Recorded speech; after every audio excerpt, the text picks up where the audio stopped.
Revelation 9. The fifth angel sounded his trumpet, and I saw a star that had fallen from the sky to the earth. The star was given the key to the shaft of the abyss. When he opened the abyss, smoke rose from it like the smoke from a gigantic furnace. The sun and the sky were darkened by the smoke from the abyss. And out of the smoke locusts came down on the earth and were given power like that of scorpions of the earth. They were not told to harm the grass of the earth or any plant or tree, but only those people who did not have the seal of God on their foreheads. They were not allowed to kill them, but only to torture them for 5 months. And the agony they suffered was like that of the sting of a scorpion when it strikes.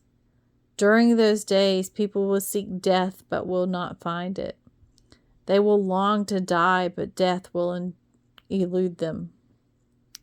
The locusts look like horses prepared for battle. On their heads they wore something like crowns of gold, and their faces resembled human faces.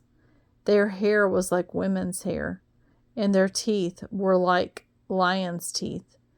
They had breastplates like breastplates of iron, and the sound of their wings was like the thundering of many horses and chariots rushing into battle. They had tails with stingers like scorpions, and in their tails they had power to torment people for 5 months. They had as king over them the angel of the abyss, whose name in Hebrew is Abaddon, and in Greek is Apollyon, that is, the destroyer. The first woe is past. 2 other woes are yet to come. The sixth angel sounded his trumpet, and I heard his voice coming from the 4 horns of the golden altar that is before God. It is said to the sixth angel who had the trumpet, release the 4 angels who are bound at the great Euphrates, and the 4 angels who had been kept already for this very hour and day and month and year were released to kill 1/3 of mankind. The number of the mounted troops was twice 10,000 times 10,000. I heard their number. The horses and riders I saw in my vision looked like this. Their breastplates were fiery red, dark blue, and yellow as sulfur.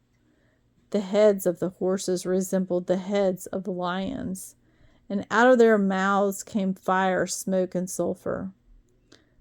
1/3 of mankind was killed by the 3 plagues of fire, smoke, and sulfur that came out of their mouths. The power of the horses was in their mouths, and their tails, for their tails were like snakes having heads with which they inflict injury. The rest of mankind, who were not killed by these plagues, still did not repent of the work of their hands. They did not stop worshiping demons and idols of gold, silver, bronze, stone, and wood, idols that cannot see or hear or walk. Nor did they repent of their murders, their magical arts, their sexual immorality, or their thefts.